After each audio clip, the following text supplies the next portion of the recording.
Indo British advanced pain clinic నొప్పి మాయం surgery దూరం ఫర్ అపాయింట్మెంట్స్ 9155515563.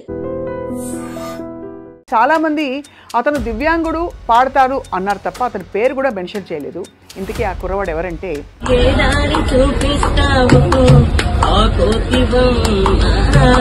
రాజు. అద్భుతమైన పాట విని సాక్షాత్తు సజ్జనార్ గారు బహుశా ఇలాంటి టాలెంట్కి గొప్ప అవకాశం వస్తే బాగుండు అని చెప్పి కీరవాణి గారిని ఉద్దేశించారు.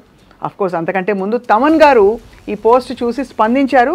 రాజుకి నేను అవకాశం ఇస్తానని చెప్పారు. చీకటితో వెలుగే చెప్పెను నేనున్నానని నీకేం కాదని. రామాచారి గారు అద్భుతమైన గురువు. అండ్ అలాగే మన జయకుమార్ ఆచార్య గారితో చెప్పక్కర్లేదు, ఆయన చాలా ప్రోగ్రామ్స్ వాయించారు. ఆయన కూడా ఎక్సలెంట్ గురువు. గిజిగాడు తమ గూడు వదిలి రాకున్నాడు సూర్యుడు రాలేడని. హృదయం ఉంది, ఇంత ఆర్తి ఉంది గొంతులో, ఇంత చక్కటి టాలెంట్ ఉంది, అన్ని అవకాశాలు కలిసి వస్తున్నాయి. ఎప్పుడైనా దేవుడి మీద కోపం వచ్చిందా నీకు? నా చిన్నప్పటి నుంచి ఇలా పుట్టానని నా మీద నాకే బాధ ఉండేది, కానీ మనసుతోటే చూసి పాటలు పాడుతూ నా జీవితం హ్యాపీ అని అనిపించిందా? అలా అనిపించలేదు. నీ ప్రశ్నలు నీవి ఎవ్వరో బదులెవరుగా. ఎస్పి బాలు గారు అనగానే ఆయనతో నీకేం పని, ఆయనతో నువ్వేం చేస్తావు, నన్ను అట్లా అంటే ఏం చేశారంటే పిచ్చోడ్లా చూశారు. అలాగా చాలా మంది తిరస్కరించి మాటలు అన్నా కూడా గొప్ప వాళ్ళ ఆశీస్సులతో రాజు ఇంతవరకు చేరుకున్నావు కదా ఇప్పుడు. అవునండి. సో ఇప్పుడు తమన్ గారు ఎలాంటి పాట ఇస్తే హ్యాపీ? ఏ పాట అయినా పాడేస్తాను. సాహసం నీ ఇంటి పేరు, పౌరుషం నీ వంటి తీరు, నిన్ను తలుచుకున్న వారు లేచి నుంచని మొక్కుతారు. అచ్చ తెలుగు పౌరుషాల రూపం నీదయ్యా. జై బాలయ్య జై బాలయ్య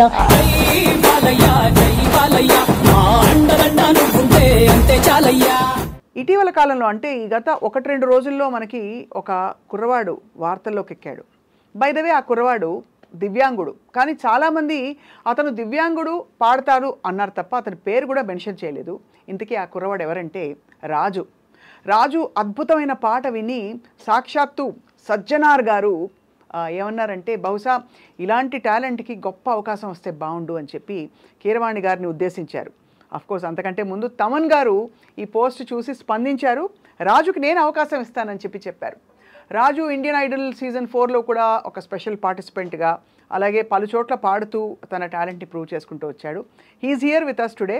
ఇప్పుడే సజ్జనార్ గారికి థ్యాంక్స్ చెప్పడానికి వాళ్ళ ఆఫీస్కి వెళ్ళాడు. ఆయన ఏమన్నారో ఒకసారి చూద్దాం.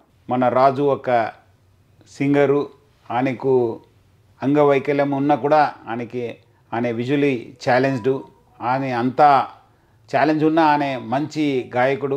ఆయనను వెలుగు తీసుకొచ్చిన మన ఐ డ్రీమ్స్ యాజమాన్యానికి పేరుగా అభినందిస్తున్నాను. ఎందుకంటే ఆయన చెప్తున్నారు, ఇప్పుడే గుర్తు చేస్తున్నారు, గత 3 years బ్యాక్ ఫిబ్రవరి 25th రోజు మీరు అందరు వెళ్ళి అక్కడ ఆయన ఇంటర్వ్యూ చేశారని చెప్పి తెలిసింది. తర్వాత వాళ్ళ గురువు రామాచారి ద్వారా కూడా మళ్ళీ ఇద్దరు కలిసి ఇంటర్వ్యూ చేశారు. ఈరోజు మళ్ళీ నాకు మా బస్లో, ఎందుకంటే మన బస్సే మనకు మొత్తము ఇది, సో ఆ బస్లో ఆయన పాట పాడారని చెప్పి శిల్ప అనే లేడీ అది పోస్ట్ చేయడము, అది నా దృష్టికి రావడము, నేను మళ్ళీ దాన్ని ట్వీట్ చేయడం ద్వారా చాలా అంటే చాలా వైరల్ కావడం జరిగింది. చాలామంది నెటిజన్స్ అంతా కూడా చాలా స్ఫూర్తిదాయకం ఉందని చెప్పి వాళ్ళు రీట్వీట్ చేయడము, చాలామంది రీపోస్ట్ చేయడము, ప్లస్ చాలామంది నాకు వాట్సాప్లో కూడా మెసేజ్ పంపించారు. చాలా స్ఫూర్తిదాయకం అయింది. ఈరోజు ఆయనను నా దగ్గర తీసుకొచ్చారు. నాకు ఆయన కల్పించినందుకు ఐ డ్రీమ్స్ యాజమాన్యాన్ని కూడా నేను పేరుగా ధన్యవాదాలు తెలుపుతున్నాను. వెల్, చూశారు కదా. సో రాజుతో మాట్లాడదాం, రాజుతో బోల్డ్ అని పాటలు పాడదాం. Raju, welcome to iDream. Thank you madam, thank you very much. నీకోసం పాట పాడినా? పాడండి మేడం. మన భారతంలో కౌరవులు పాండవులు రా రాజు రా, నీ పేరే రాజు, నిన్ను హెసరా Raju. Super. Thank you madam, thank you very much. Thank you. సరే రాజు, చాలా బాగా పాడుతున్నావు. తాళం అయితే అసలు అద్భుతం. Thank you madam. ఎక్కడ నేర్చుకున్నావు? నేను ప్రస్తుతానికి జయకుమార్ సార్ దగ్గర మృదంగం నేర్చుకుంటున్నాను మేడం. సండే వచ్చేసి రామాచారి సార్ దగ్గర లైట్ మ్యూజిక్ నేర్చుకుంటున్నా. సూపర్. అంటే నా చిన్నప్పటి నుంచి నేను ఎవరి దగ్గర నేర్చుకోలేదు మేడం. నేర్చుకున్నప్పటి నుంచే నాకు ఇలా అలవాటు అయిపోయింది. వావ్. నాకు నా చిన్నప్పుడు నా దగ్గర రేడియోలు టీవీలు ఏమీ లేవు. నేను పుట్టగానే నాకు ఏవి లేవు కాబట్టి నేను ఇక్కడ ఈ చుట్టుపక్కల టేప్ రికార్డు వచ్చేవి, టేప్ రికార్డులు పెట్టేవారు. వాళ్ళు ఏం చేస్తారంటే ఆ టేప్ రికార్డుల గోడ మీద కూర్చొని అట్లా వింటూ ఉండేవాడిని. అది ఇలా వాయిస్తూ ఉండేవాడిని మామూలుగా. ఒక కెరస్నాయిల్ డబ్బా, రూపాయి బిళ్ళ మేడం, నా దగ్గర అప్పుడు ఇన్స్ట్రుమెంట్స్ అనేవి నాకు తెలియదు. అలా వాయిస్తూ అలా అక్కడ పాటలు వింటూ ఇక్కడ నేను మామూలుగా పాడుకుంటూ ఉండేవాడిని. అదే అవును, ఏదో మామూలుగా నేను అట్లా టైంపాస్కి అట్లా పాడుకుంటూ ఉండేవాడిని. అట్లా డైలీ డైలీ డైలీ అలవాటు అయింది. కొద్ది రోజుల తర్వాత కెరస్నాయిల్ డబ్బా పోయింది మేడం. పోతే ఆ తర్వాత దీంతోనే ఇంకా అలవాటు అయిపోయింది, ఇదే ఇన్స్ట్రుమెంట్. ఎలా వస్తుంది చెప్పా, అంత సౌండ్ ఎలా వస్తుంది అబ్బా? అంటే మామూలుగా ఇది ఇలా ఇలా వస్తుంది మేడం, దాన్ని ఇలా పట్టుకుంటే ఇలా వస్తుంది. నీకు భలే వస్తుంది సౌండ్, నాకైతే ఎలా అన్నా కూడా రావట్లేదు. అంటే మామూలుగా నాకు అలా అలవాటు అయిపోయింది మేడం. నిజంగా అది ఇలా వాయించడం అలవాటు అయిపోయింది. ఇంకా దీంతోనే ప్రాక్టీస్ చేస్తూ ఉన్నా. ఇంక ఇదే అలవాటు అయిపోయింది. అంటే ఈ మధ్య నేర్చుకున్నాను కానీ అప్పుడు లేదు, అప్పుడు నేర్చుకోలేదు. గొప్ప గురువుని పట్టావు నిజంగానే రాజు. అవును, రామాచారి గారు అద్భుతమైన గురువు. అండ్ అలాగే మన జయకుమార్ ఆచార్య గారితో చెప్పక్కర్లేదు, ఆయన చాలా ప్రోగ్రామ్స్ వాయించారు, ఆయన కూడా ఎక్సలెంట్ గురువు. అవునండి. సో ఇప్పుడు ఎంతవరకు మరి నువ్వు అంటే ఎలా నేర్చుకుంటున్నావు సంగీతం? అంటే డైలీ అమ్మ తీసుకెళ్తుంది మేడం. ఇప్పుడు అమ్మ నేను తీసుకొచ్చారు కదా? అవును, అమ్మ తీసుకొచ్చారు. అమ్మ ఇక్కడే ఉన్నారు. అవునండి, డైలీ అమ్మ తీసుకెళ్తారు. సండే కూడా అమ్మే తీసుకెళ్తారు. ఇంకేమైనా ప్రోగ్రామ్స్ అయితే కూడా అమ్మే తీసుకెళ్తారు. ఇవాళ సజ్జనార్ సార్ దగ్గరికి వెళ్ళి ఎట్లా అనిపించింది రాజు? ఆయన అసలు ఏమనుకున్నా మేడం, ఆయన చూసిన తర్వాత ఈరోజు చాలా బాగా మాట్లాడారు. నీకు ఇంత టాలెంట్ ఉంది, ఇంత బాగా పాడుతున్నావు, నేను కూడా చూశాను, ట్రీట్ చేశాను, చాలా చాలా బాగా పాడుతున్నావు అబ్బాయి, నువ్వు ఎక్సలెంట్ పాడుతున్నావు అని చెప్పారు. నేను చాలా మెచ్చుకున్నారు ఆయన ఈరోజు. నా అదృష్టం మేడం ఆయనను కలవడం. ఈ ఐ డ్రీమ్ వాళ్ళకు ఆయన నా తరఫున థ్యాంక్స్, నాకు ఛాన్స్ ఇప్పించినందుకు. ఇంకోటి మేడం, నా బాధ ఏంటంటే అప్పుడు నా చిన్నప్పుడు నేను పుట్టి పెరిగిన తర్వాత, నేను పుట్టింది 1989లో అండి. నేను పుట్టిన తర్వాత నాకు ఏది లేకపోయినా నాకు ఇక్కడ టేప్ రికార్డ్స్ అవి ఉండే కాబట్టి అలా ఇలా పాడుతూ ఉండేవాడిని. కానీ అందరూ వచ్చారు, ఊర్లో అందరూ చూశారు, కానీ అప్పట్లో ఎంకరేజ్మెంట్ లేదు, సపోర్ట్ లేదు. ఎంకరేజ్మెంట్ లేక ఇంకెవరిని అడుగుతాంలే అని చెప్పేసి ఇంకెవరిని అడగల. మామూలుగా కొంతమంది వచ్చేవాళ్ళు, పాడించుకునేవాళ్ళు, వెళ్ళిపోయారు, అంతేగాని విలేజ్ కదా. అవునవును, విలేజ్ అంటే ఎట్లా ఉంటుందంటే ఆ టైంలో ఎవరు పట్టించుకోరు, ఎవరు కూలి పనులు అవి ఇవి చేస్తుంటారు కదా, పట్టించుకోరు. ఇంకా ఆ తర్వాత మెల్లమెల్లగా కొంచెం బయటకు వెళ్ళడం స్టార్ట్ చేస్తే, ఆ తర్వాత ఒక వ్యక్తి సోంభూపాల్ రెడ్డి అని అతను పరిచయం అయ్యాడండి 2008. అతను పరిచయం అయ్యి ఈ 2009లో కర్ణాటక వోకల్లో జాయిన్ చేశారు బుచ్చయ్యాచారి సార్ దగ్గర. అక్కడ నుండి మళ్ళీ ఇక్కడ మృదంగంలో జయకుమార్ సార్ దగ్గర జాయిన్ చేశారు. అతనే రామాచారి సార్ దగ్గర 2011లో అతనే జాయిన్ చేశాడు.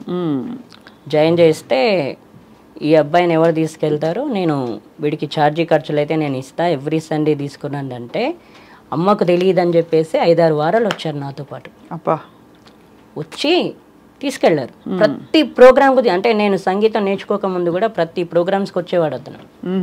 ప్రతి ప్రోగ్రామ్స్కు ఏ ప్రోగ్రామ్ అయితే ఆ ప్రోగ్రామ్కు తీసుకెళ్లారు, తీసుకొచ్చేవాడు. అతను ఒక కాలేజీ స్టూడెంట్ అండి. అప్పుడు అతను ఏంటంటే కాలేజీకి వెళ్ళాలి, రావాలి, ఇది తప్ప వేరే ఏం లేదు. కానీ నన్ను చూసుకునేవాడు ఆయన. ఇంకా మరి కాలేజీ ఎట్లా చదివాడో తెలియదు, కానీ ఏదైనా ఇట్లా ప్రోగ్రామ్ అవుతుందన్న అంటే కాలేజ్ వదిలేసుకొని కూడా నాతో పాటు తిరిగాడు అతను. మామూలుగా ఇప్పుడు మీరు చూడండి, బయట ఎవరు అంతా చేయరు, కష్టం. మీరు జర్నలిస్ట్, మీరు కూడా చూస్తుంటారు, బయట జరిగేవి మీకు కూడా తెలుస్తూ ఉంటాయి కాబట్టి అట్లా ఎవరు చేయరు. కానీ అతను కాలేజ్ కూడా వదులుకొని నా కోసం తిరిగాడు. అంత కష్టపడ్డాడు. అదృష్టం కదా. అవునండి, నా అదృష్టం నిజంగా. కానీ రాజు, యువర్ అద్భుతమైన టాలెంట్. రాజు, ఒక పాట పాడమని అడగచ్చా? అడగండి. అయ్యో, మీరు అడగడం నేను పాడకపోవడమా? సరే, మంచి నీకు ఇష్టమైన పాట రాజు. గిజిగాడు తమ గూడు వదిలి రాకున్నాడు, సూర్యుడు రాలేడని. కొలనీలో కమలాలు తలదించుకున్నాయి, పొద్దు పొడవలేదని. గిజిగాడు తమ గూడు వదిలి రాకున్నాడు, సూర్యుడు రాలేడని. కొలనీలో కమలాలు తలదించుకున్నాయి, పొద్దు పొడవలేడని. గారాల మల్లమ్మ కళ్ళే తెరవాకుంది, తెలవారలేదే అని. నువ్వైనా చెప్పన్నా సూర్యుడికి రాజన్న విండెక్కి లేలేమని. బండెక్కి తన 7 గుర్రాల బండెక్కి పండక్కి రారమ్మని. బతుకమ్మ పండక్కి రారమ్మని, పండక్కి రారమ్మని. బతుకమ్మ పండక్కి రారమ్మని. తారరీరా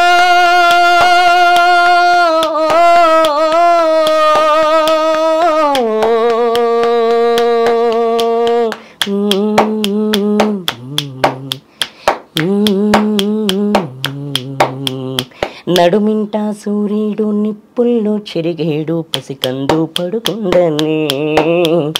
నడుమింట సూర్యుడు నిప్పుల్లో చెరిగేడు, పసికందు పడుకుండని. నువ్వైనా చెప్పన్నా సూర్యుడికి రాజన్న మబ్బు చాటుకి రమ్మని. నా బిడ్డకి రవ్వంతాలకిమ్మని. కంటికి రెప్పల కాచుకున్నా గాని నీ మీదే నా కంటి చూపు. నువ్వైనా చెప్పన్నా మల్లమ్మకు రాజన్న ఇల్లు దాటి పోవద్దని. దయచేసి నీ దరికి రావద్దని. ఇల్లు దాటి పోవద్దని, దయచేసి నీ దరికి రావద్దని.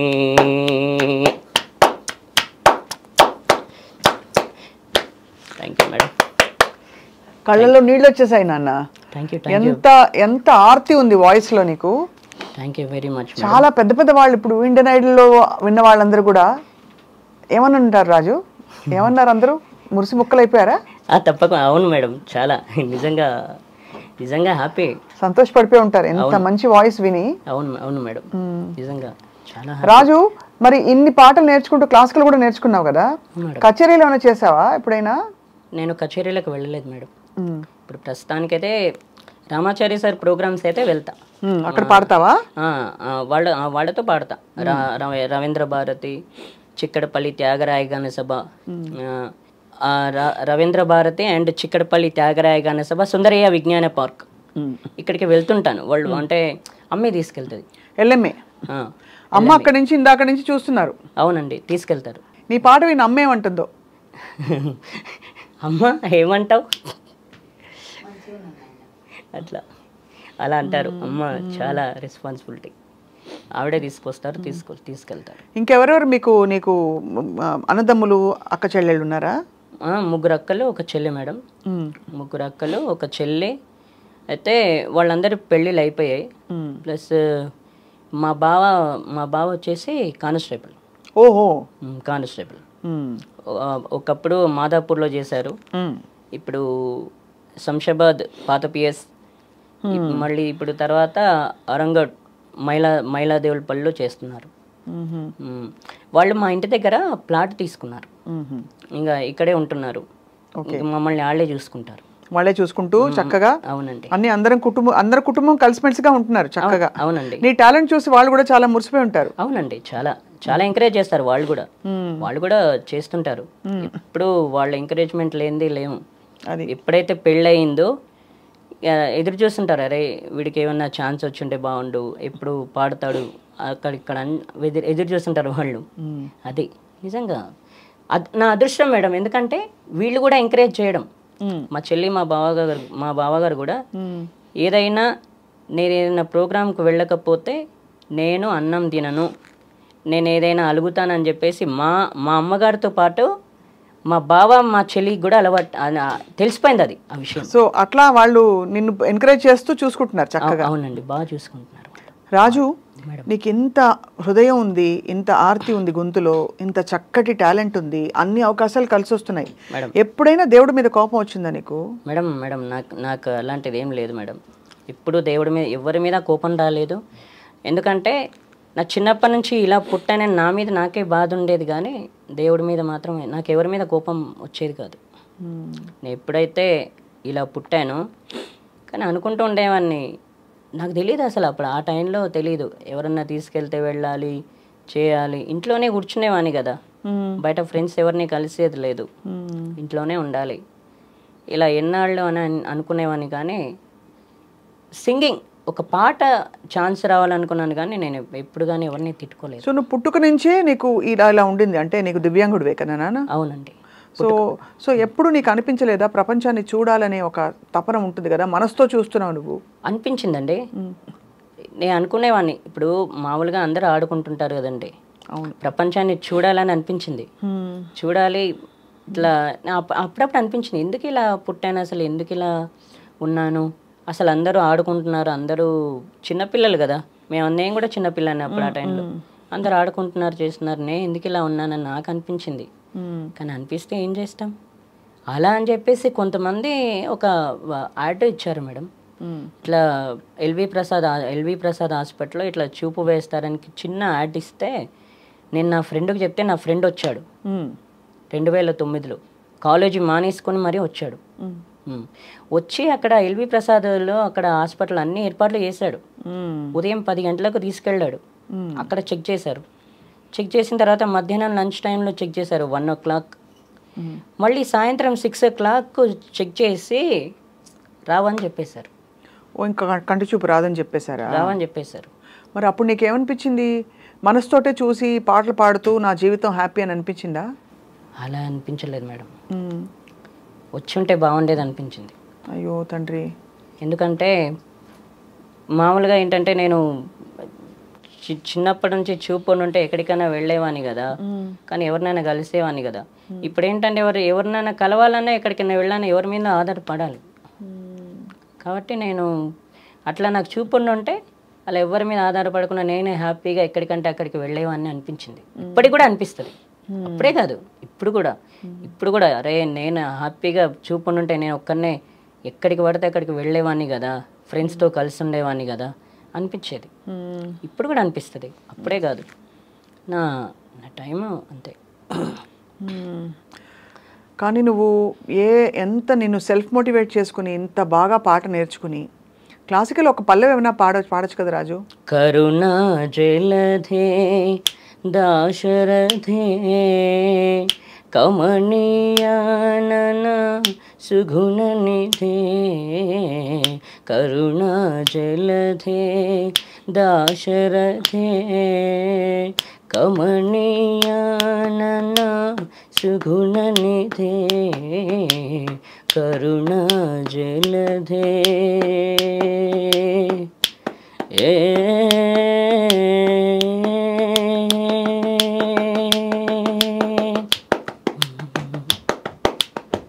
నీమయమే గాలిలలో నిన్నే మనినే దూరుదును, నీమయమే గాలిలలో నిన్నే మనినే దూరుదును, కరుణా జలధే దాశరథే కమనీయానన సుగుణ నిధే, కరుణా జలధే.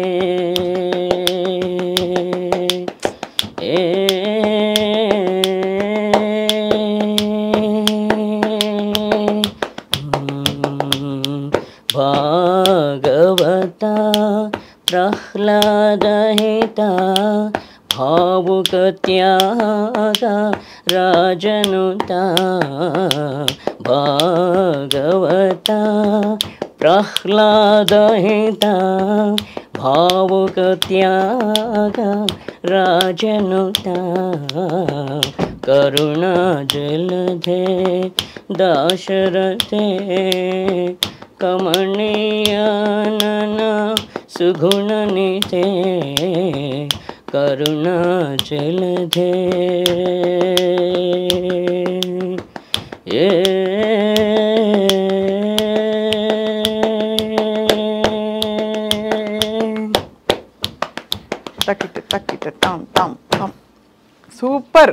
Thank you madam, thank you very much. నీ ఫేవరెట్ సింగర్ ఎవరు రాజు? నా favourite singer S P Balu sir. అందరికీ అంటే చూడండి మేడం, మామూలుగా నేను ఆయన నా చిన్నప్పుడే కలవాలనుకున్నా 1994లో అనుకున్నాను మేడం. 1994లో నేను ఆయన కలవాలనుకున్నా, అంటే రేడియో వచ్చిన తర్వాత కలవాలనుకుంటే అక్కడ ఏం చేశారంటే చిన్న చూపు చూశారు నన్ను. ఎక్కడ? ఆయన కలవాలి మా ఊర్లో పిచ్చోడ్లా చూశారు. ఆ టైంలో కలవాలనుకున్న పాపానికి ఆ రోజు నన్ను పిచ్చోడ్లా చూశారు అందరూ. కల్పించలేకపోయారు ఎవరు. ఒక ఆయన శంషాబాద్లో నేను నువ్వు బాగా పొట్టు తింటే 6 monthsలో కల్పిస్తానని చెప్పేసి, నేను పేరు చెప్పకూడదు కానీ ఆయన అన్నారు. ఆయన ఏం చేశారంటే 6 months తర్వాత చేతులు ఎత్తేసారు. నేనేమనుకున్నా అంటే నేను ఎలాగో అంటే ఆయనను కలిసి ఆయన ముందు పాడి, చిన్నతనం అండి అప్పుడు చిన్నతనంలో నేను పాడుతున్నా, ఆయనను కలిసి ఆయన ముందు ఒక పాట పాడి ఆయనకు నచ్చితే నేను సింగర్ అవుతా, ఆయనను సింగింగ్ అంటే సంగీతం నేర్చుకోమంటారా లేకపోతే ఏం చేయమంటారా, ఒక్కసారి ఆయనను కలుసుకొని చేద్దామని అనుకుంటే కల్పించలేకపోయారు. ఎవ్వరు కల్పించలేకపోయారు. ఆ తర్వాత ఏమనుకున్నానంటే ఇంకెవరితో చెప్పకూడదు, అయినా నా మైండ్లోనే ఉంచుకోవాలి. ఎందుకంటే అందరికీ చెప్తే ఏం లాభం, వేస్ట్. ఇంకా తర్వాత ఎవరితో చెప్పకూడదు అని చెప్పేసి ఎవరితో చెప్పలే.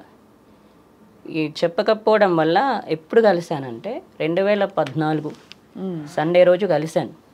ఎవరి వల్ల? రామాచారి సార్ వల్ల కలిశాను. ఆయనతో చెప్పాను, సార్ ఇట్లా నేను ఎస్పి బాలు గారిని కలవాలనుకుంటున్నా అంటే, ఆయన మన క్లాస్కి వస్తారు, వచ్చినప్పుడు కల్పిస్తానని చెప్పారు. కల్పించారు. కల్పించి ఆయన మాట్లాడగానే చాలా హ్యాపీ అనిపించింది. ఇంకా నా ఆనందానికి అద్దులు లేవు. చాలా హ్యాపీ అనిపించింది ఆ రోజు.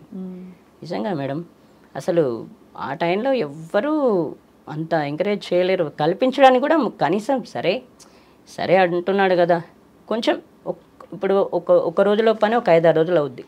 ఇప్పుడు ఆయన దగ్గర అపాయింట్మెంట్ తీసుకోవడానికైనా కనీసం ఒక 5-6 రోజులు పడుద్ది కదా. నా గురించనే కాస్త కష్టపడాలి కదా. పాటల మనకి ఎందుకులే, కలిస్తే మనకేంటి, కలవకపోతే మనకేంటి అవసరం. ఎస్పి బాల నన్ను అట్లా అంటే ఏం చేశారంటే పిచ్చోడ్లా చూశారు. మీ ఊళ్ళోనా? మా ఊర్లోనే. అదే మాటలు పడ్డావా అక్కడ? అవునండి. ఎస్పి బాలు గారు అనగానే ఆయనతో నీకేం పని, ఆయనతో నువ్వేం చేస్తావు, ఆయనతో నీకేం అవసరం, ఇట్లాంటి క్వశ్చన్లు వేశారు. బయట కూడా శంషాబాద్ దగ్గర ఇప్పుడు నేను మామూలుగా శంషాబాద్ వెళ్ళి కలిస్తే ఆయనతో నీకేం పని, నువ్వేం చేస్తావు, నీకేమొచ్చు, ఇలా ఏళం చేసిన వాళ్ళు కూడా ఉన్నారు ఆ టైంలో. ఇప్పుడు చూడు, ఆయన దీవించి వాళ్ళ ఇంతమంది నీ పాటని గుర్తించి నీకు అవకాశం ఇస్తున్నారు కదా మేడం. ఆ టైంలో ఎట్లా ఉంటుంది, నేను ఏదైతే రీచ్ అవ్వాలనుకున్నా అట్లా చేస్తే నాకు బాధ అనిపించదా? తప్పకుండా వస్తుంది, ఎవరికైనా బాధ అనిపిస్తుంది రాజు. ఇప్పుడు మీరు ఉన్నారు, నేను మీ ముందు చెప్తాను, మీరు ఒక మాట అంటే నాకు అనిపించదా, నీకెందుకు, నీకేం అవసరం అంటే ఎట్లుంటుంది? అస్సలు చాలా చాలా బాధేస్తుంది. నువ్వు బాధపడడం కూడా కరెక్టే. అయితే నేనేమంటున్నానంటే, అప్పుడు పడ్డ బాధకి ఇప్పుడు తమన్ గారు నంబర్ 1 మ్యూజిక్ డైరెక్టర్ నీ చేత పాడించడం అంటే చాలా పెద్ద డెవలప్మెంట్ కదమ్మా. అయ్యో థ్యాంక్ యూ మేడం. అంటే ఇప్పుడు ఓకే, ఇప్పుడు అలా ఎవరు లేరు మేడం. ఎందుకంటే ఇప్పుడు నీ టాలెంట్ బాగా గుర్తించేశారు. అవును, ఇప్పుడు లేరు, అప్పుడు ఉండే అలా. అప్పుడు ఉండే ఏంటంటే చెప్పకూడదు కానీ చాలా మంది ఊర్లోకి వచ్చారు, పెద్ద వాళ్ళు కూడా. పెద్ద వాళ్ళు కూడా వచ్చినప్పుడు ఏం చేశారంటే పరిచయం చేసుకున్నారు, అన్నీ చేశారు. కళాకారులు అప్పుడు ఆ టైంలో కళాకారులు వచ్చినప్పుడు కూడా నేను వాళ్ళ ముందు కూడా పాడాను, కానీ అంత ఎంకరేజ్ చేయాల. మీకు ఇంకో విషయం చెప్పలా, ఆర్కెస్ట్రా వాళ్ళు అండి, వాళ్ళు అంతదాకా ఎందుకు, ఆర్కెస్ట్రా వాళ్ళు 2004లో శంషాబాద్లో శివాలయం టెంపుల్ ఉంది ఒకటి, అక్కడ ప్రతి సంవత్సరం జాతర చేస్తుంటారు. ప్రతి సంవత్సరం వర్షాకాలంలో శ్రావణ మాసంలో జాతర చేస్తుంటారు అక్కడ. అయితే చేసినప్పుడు నేను 2004లో ఏం చేశాను, వాళ్ళ ఆర్కెస్ట్రా పాడుతుంటే నేను వెళ్ళి కూర్చుంటే నన్నేమన్నారు, ఇట్లా నేను ఇట్లా చేతులు వేస్తుంటే వాళ్ళు చూశారు, చూసినప్పుడు ఏం చేశారు, సరే ఇతనితో ఒక పాట పాడిద్దామని చెప్పేసి పాడించారు. పాడించిన తర్వాత ఆ పాట వాళ్ళే అంటే పాటకు వాళ్ళే మ్యూజిక్ వేశారు, పాడించారు. పాడించిన తర్వాత ఒక 10 డేస్లో నీకు ఛాన్స్ ఇప్పిస్తామని చెప్పేసి నెంబర్ ఇచ్చారు. అప్పుడు నా దగ్గర సెల్ ఫోన్ లేదండి, ల్యాండ్ లైన్. ఊళ్ళోకి వెళ్ళాలి, ల్యాండ్ నుంచి ఫోన్ చేయాలి. ఇక తర్వాత సరే 10 డేస్ అయింది. ల్యాండ్ ఫోన్కు వీళ్ళు ఫోన్ చేస్తే స్విచ్ ఆఫ్. ఎలా అనిపిస్తుంది నాకు? బాధ చాలా బాధ. ఎన్ని స్ట్రగుల్స్, ఎన్ని చాలాసార్లు ట్రై చేసావా రాజు? అవునండి. కుంచె రఘు గారు చాలా ఇలాగా రేర్ టాలెంట్, మట్టిలో మాణిక్యాలను తీసుకొచ్చి ఆయన కూడా ఆయన వెతికి పట్టుకుంటారు రేర్ టాలెంట్ ఎక్కడుందని. అవునండి. అలాగా చాలామంది తిరస్కరించి మాటలు అన్నా కూడా గొప్ప వాళ్ళ ఆశీస్సులతో రాజు ఇంతవరకు చేరుకున్నావు కదా ఇప్పుడు. అవునండి. సో ఇప్పుడు తమన్ గారు ఎలాంటి పాట ఇస్తే హ్యాపీ? ఏ పాట అయినా పాడేస్తావు నువ్వు? నీకేంటి అంటే ఏ పాట ఇచ్చినా హ్యాపీగా పాడేస్తానండి. మాస్ ఇచ్చినా, ఏది ఇచ్చినా, మెలోడీ ఇచ్చినా, ఏది ఇచ్చినా సరే హ్యాపీగా పాడేస్తా. సో అయితే మరి ఈ మంచి శుభ సందర్భాన్ని పురస్కరించుకుని నేను ఒక ప్రశ్న అడుగుతాను, ఒక పాట అడుగుతాను. చెప్పండి. ఓకే, మనం కన్క్లూడ్ చేసేలోపు. ఓకే. ఒక ప్రశ్న ఏంటంటే రాజు, ఇప్పుడు నీకు చక్కగా అమ్మ తీసుకెళ్ళి అన్ని చోట్లకి తీసుకెళ్ళి నేర్పించడమే కాకుండా తోడయి నీ ఇంట్లో వాళ్ళందరూ కుటుంబ సభ్యులు ప్రోత్సహించి నువ్వు ఈ స్టేజ్కి వస్తున్నావు. మంచి, we are all very happy. And నీకు ఆ టాలెంట్ కూడా అలాగే ఉంది. చాలామంది మనకి దివ్యాంగులు, కంటి చూపు లేని వాళ్ళు చాలామంది మనకి పాడుతూ దర్శనమిస్తారు, తెలుసు కదా. అవును. రోడ్ సైడ్లో నాకు అసలు గుండె ఎలా ఎంత బాగా పాడతారో చాలామంది, గుండెలా జారిపోతుంది చూసామంటే. వాళ్ళని పట్టించుకోకుండా అందరూ వెళ్ళిపోతారు. ఎప్పుడైనా నువ్వు కూడా వినుంటావు కదా పాటలు? అవును. ఏమనిపిస్తుంది రాజు? చాలా బాగా అనిపిస్తుందండి. వాళ్ళే మ్యూజిక్ చేసుకోవడం, వాళ్ళే పాడడం చాలా చాలా బాగా అనిపిస్తుంది. నేను అనుకున్నా, అరే వీళ్ళతో కూడా మనం కూడా ట్రావెల్ చేద్దాం, ఏముంది, హ్యాపీగా పాడొచ్చు అని. నేను ఇట్లా బస్సులో వెళ్తుంటా, ఇట్లా శంషాబాద్లో బస్సు దిగేటప్పుడు వాళ్ళే ప్రత్యక్షం అవుతారు. వాళ్ళే మ్యూజిక్ వేసుకొని, వాళ్ళే పాడుతూ, వాళ్ళే అన్నీ చేస్తుంటారు.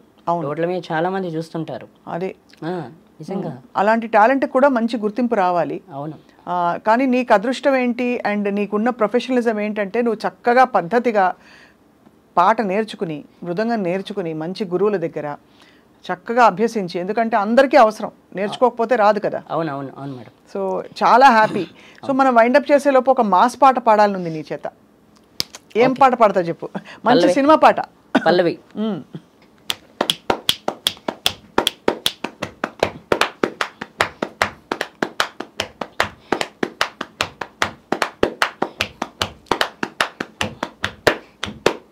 సాహసం నీ ఇంటి పేరు, పౌరుషం నీ వంటి తీరు, నిన్ను తలుచుకున్న వారు లేచి నుంచని మొక్కుతారు. అచ్చ తెలుగు పౌరుషాల రూపం నీదయ్యా, అలనాటిమేటి రాయలోరు తేజం నువ్వయ్యా.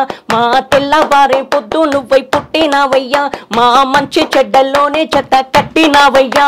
జన్మ బంధువంటూ నీకే జై కుట్టినావయ్యా. జై బాలయ్య, జై బాలయ్య, జై జై బాలయ్య, జై బాలయ్య, జై బాలయ్య, జై బాలయ్య.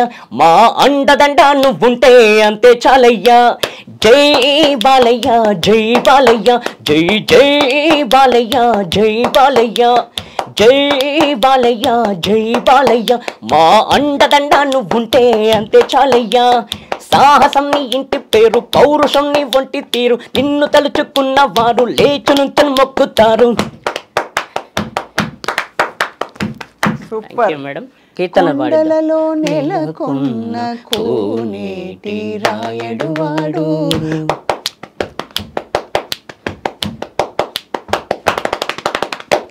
కొండలలో నెలకొన్న కోనేటి రాయడు వాడు, కొండలంత వరములు గుప్పెడు వాడు, కొండలంత వరములు గుప్పెడు వాడు, కొండలలో నెలకొన్న కోనేటి రాయడు వాడు, కొండలంత వరములు గుప్పెడు వాడు, కొండలలో నెలకొన్న కోనేటి రాయడు వాడు.